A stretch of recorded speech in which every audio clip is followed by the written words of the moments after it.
بسم اللہ الرحمن الرحیم۔ محترم ناظرین، جنگلی تربوز کے بیجوں کو خشک کر کے پیس لیں۔ یہ سفوف گرم دودھ میں ملا کر رات کو پینے سے ہڈیوں کی مضبوطی میں اضافہ ہوتا ہے اور بڑھتی عمر میں ہڈیوں کے بھربھرے پن سے ہمیشہ حفاظت رہتی ہے۔ ناظرین، بانس کے نئے شگوفوں کو ابال کر ان کی سبزی یا سلاد بنائیں۔ یہ جسم کی فالتو چربی گھٹانے کے ساتھ ساتھ جلد، بال اور ناخنوں کو صحت مند بناتے ہیں اور جوڑوں میں بھی لچک برقرار رکھتے ہیں۔ کچنار کے پھول کی پتیوں کو خشک کر کے ان کا سفوف تیار کریں۔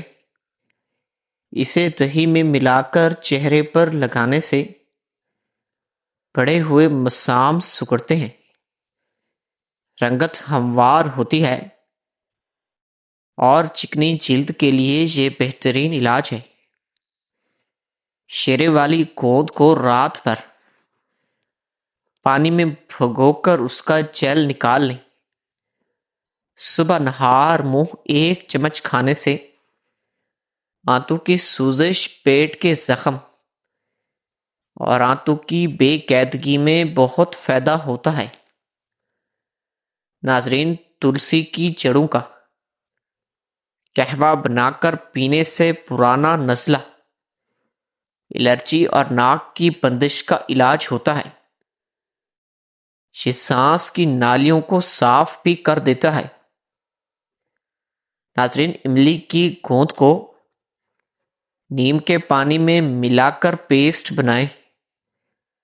اسے سر کی جلد پر لگانے سے خشکی، خارش اور سر کے چھلکنے کی بیماری جلد ختم ہو جاتی ہے۔ کیکر کے تازہ پھولوں کو چبانے سے منہ کے چھالے، مسوڑوں کی سوجن اور گلے کی خراش میں فوری آرام آتا ہے، اور یہ ایک قدرتی جراثیم کش بھی ہے۔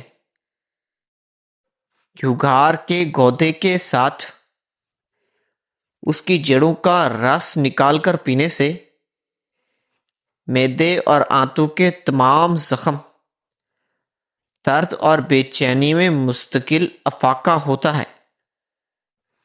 نیم کے پتوں اور چھال کا سفوف بنا کر نیم گرم پانی میں گاڑھا پیسٹ تیار کر لیں۔ اسے جوڑوں پر لگانے سے گٹھیا جوڑوں کی سوزش اور درد جڑ سے ختم ہو جاتا ہے۔ جنگلی اجوائن کے پتوں کا رس نکال کر اس میں سیاہ نمک ملا لیں۔ یہ مرکب پینے سے پیٹ کا درد، مروڑ، اپھارا اور آنتوں کی ہوا کی ہر تکلیف فوری دور ہو جاتی ہے۔ سیب کو کاٹ کر فوراً کھانے کے بجائے چند منٹ ہوا میں رکھنے سے اس کے بعض قدرتی اجزاء فعال ہو جاتے ہیں، جس سے اس کا ہاضمہ بہتر ہوتا ہے اور معدہ بھی بھاری پن سے محفوظ رہتا ہے۔ کیلا اگر بہت زیادہ پکا ہوا نہ ہو تو آنتوں کے لیے بہت زیادہ فائدہ مند ہوتا ہے، کیونکہ نیم پکا کیلا معدے کی کمزوری اور بار بار بھوک لگنے کی شکایت میں توازن پیدا کر دیتا ہے۔ انگور کو نمک یا چینی کے بغیر کھانے کی عادت خون کی نالیوں کو صاف رکھتی ہے اور دماغ کو غیر ضروری بوجھ سے بھی بچاتی ہے، خاص طور پر ذہنی کام کرنے والوں کے لیے۔ امرود کے بیج اچھی طرح چبا کر کھانے سے آنتوں کی صفائی بہتر ہوتی ہے، لیکن اگر معدہ کمزور ہو تو صرف گودا استعمال کرنا زیادہ مناسب سمجھا جاتا ہے۔ انار کے رس کو پانی میں ملا کر پینے سے خون میں گاڑھا پن کم ہوتا ہے اور دل کو سکون بھی ملتا ہے۔ یہی وجہ ہے کہ پرانے حکماء اسے دل کا دوست کہتے تھے۔ گاجر کو رات کے وقت کم کھانا بہتر ہے،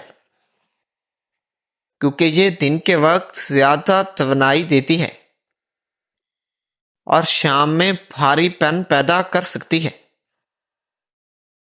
ناظرین، چقندر کو ابال کر سلاد میں شامل کرنے سے اس کا اثر نرم ہو جاتا ہے، اور وہ افراد بھی اس سے فائدہ اٹھا سکتے ہیں جنہیں کچی سبزیاں ہضم نہیں ہوتی۔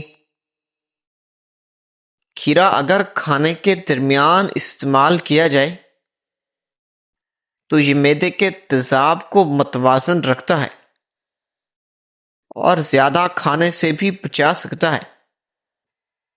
ناشپاتی کو چھوٹے ٹکڑوں میں کاٹ کر آہستہ آہستہ کھانے سے پھیپھڑوں کو نمی ملتی ہے اور سانس کی خشکی ختم ہوتی ہے۔ مالٹا یا سنترا نہار منہ کھانے کے بجائے ناشتے کے بعد کھایا جائے تو اس کی تیزابیت معدے کو نقصان نہیں پہنچاتی۔ پالک کے ساتھ دہی یا لسی استعمال کرنے سے آئرن کا اثر بہتر ہوتا ہے اور جسم میں گرمی نہیں بڑھتی۔ لوکی کو بہت زیادہ مثالوں میں پکانے سے اس کی اصل افادیت ختم ہو جاتی ہے۔ سادہ لوکی دل اور دماغ دونوں کے لیے فائدہ مند رہتی ہے۔ توری کو باریک کاٹ کر پکانے سے اس کا ریشہ نرم ہو جاتا ہے اور وہ افراد بھی فائدہ اٹھا سکتے ہیں جنہیں سبزیاں ہضم نہیں ہوتی۔ بھنڈی اگر کڑھائی میں زیادہ تلنے کے بجائے ہلکی آنچ پر پکائی جائے تو یہ آنتوں کے لیے دوا کا کام کرتی ہے۔ شلجم کو شوربے کے ساتھ کھانے سے جسم کو سردیوں میں قدرتی حرارت ملتی ہے اور جوڑوں میں اکڑاؤ بھی کم ہو جاتا ہے۔ ناظرین، بند گوبھی کو رات کے وقت کم کھانا چاہیے کیونکہ یہ کچھ لوگوں میں گیس کی بیماری پیدا کر سکتی ہے۔ دن میں اس کا استعمال بہتر رہتا ہے۔ پھول گوبھی اگر بھاپ میں پکائی جائے تو اس کی غذائیت محفوظ رہتی ہے اور اس سے معدے پر بوجھ بھی نہیں پڑتا۔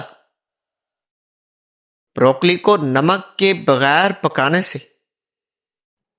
اس کے قدرتی اجزاء زیادہ مؤثر رہتے ہیں۔ بعد میں ہلکا سا نمک شامل کرنا بہتر طریقہ ہے۔ مٹر کو خشک ہونے سے پہلے استعمال کرنا زیادہ فائدہ مند ہوتا ہے، کیونکہ تازہ مٹر میں قدرتی طاقت زیادہ ہوتی ہے۔ مکئی کو ابال کر کھانے سے جسم کو صاف توانائی ملتی ہے، جبکہ زیادہ بھنی ہوئی مکئی معدے کو نقصان پہنچا سکتی ہے۔ لیموں کو گرم پانی میں نچوڑ کر صبح پینے سے آنتوں کی صفائی ہوتی ہے اور دن بھر سستی کم محسوس ہوتی ہے۔ زیتون کے تیل کو بہت زیادہ گرم کرنے کے بجائے پکنے کے بعد شامل کرنا اس کی افادیت کو برقرار رکھتا ہے۔ ایک پرانی اسلامی روایت میں آتا ہے کہ ایک بزرگ نے بیماری کے دنوں میں صرف سبزی اور پانی پر اکتفا کیا۔ اعتدال اور صبر نے انہیں دوبارہ صحت کی طرف لوٹا دیا۔ نرم لہجے میں بات کرنا دل کی دھڑکن کو سکون دیتا ہے جو براہ راست بلڈ پریشر اور ذہنی صحت پر اثر انداز ہوتا ہے۔ کھانے کے دوران شکر گزاری اختیار کرنا انسان کو کم کھانے پر بھی مطمئن کر دیتا ہے، جس سے معدہ اور دل دونوں محفوظ رہتے ہیں۔ پرانے زمانے میں حکمت کا اصول تھا کہ جو شخص موسم، عمر اور مزاج کے مطابق غذا کھاتا وہ شخص بہت کم بیمار ہوتا۔ پھلوں اور سبزیوں کو ضائع نہ کرنا دل میں ہمیشہ قناعت پیدا کرتا ہے۔ قناعت ذہنی دباؤ کو کم کرنے والی دوا ہے۔ سادہ غذا، مناسب خاموشی اور اچھے اخلاق اگر اکٹھے ہو جائیں تو انسان کی صحت صرف جسمانی نہیں بلکہ روحانی طور پر بھی مضبوط ہو جاتی ہے۔ ناظرین، گفتگو کے دوران اگر آپ دوسروں کے ساتھ آنکھوں کا رابطہ برقرار رکھتے ہیں تو اس سے آپ کے رعب اور دبدبے میں اضافہ ہو جاتا ہے۔ پراعتماد اور مضبوط انداز میں بات کرنا شخصیت میں ہمیشہ رعب پیدا کرتا ہے۔ ناظرین، غصہ دل کی امراض کا سبب بن سکتا ہے۔ غصہ قوت مدافعت میں کمی لاتا ہے، خون کی نالیوں میں رکاوٹ اور معدے کی جلن کا باعث بنتا ہے۔ زیادہ غصے سے سر درد اور یادداشت میں کمی ہو سکتی ہے۔ غصہ کم کرنے کے لیے گہری سانس لیں، اعوذ باللہ پڑھیں، کچھ دیر آرام کریں یا باہر سیر کے لیے نکل جائیں۔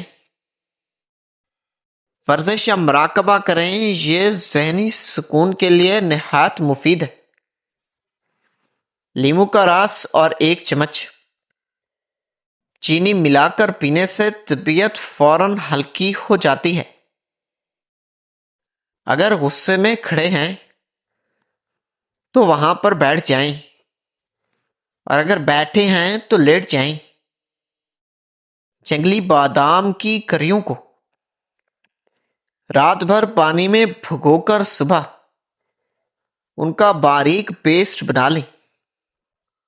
اس پیسٹ کو دہی میں ملا کر چہرے پر لگائیں اور 20 منٹ بعد دھو لیں۔ یہ جلد کے گہرے داغ دھبوں، عمر کے نشانات اور جھریوں کو کم کرنے میں معاون ہے اور جلد میں قدرتی نکھار بھی پیدا کر دیتا ہے۔ کچی پالک کی جڑوں کو دھو کر ان کا جوشاندہ تیار کریں۔ اس میں تھوڑی سی ہلدی ڈال کر دن میں 2 بار پی لینے سے جوڑوں کا درد، گھٹیا اور ہڈیوں کی کمزوری میں افاقہ ہوتا ہے، اور یہ کیلشیم کے جذب ہونے کے عمل کو بھی بہتر بنا دیتا ہے۔ محترم ناظرین، امید کرتا ہوں کہ یہ ویڈیو آپ کو بہت پسند آئی ہوگی۔ مزید اچھی ویڈیو دیکھنے کے لیے چینل کو سبسکرائب کرنا اور ویڈیو کو لائک کرنا مت بھولیے گا۔ شکریہ، اللہ حافظ۔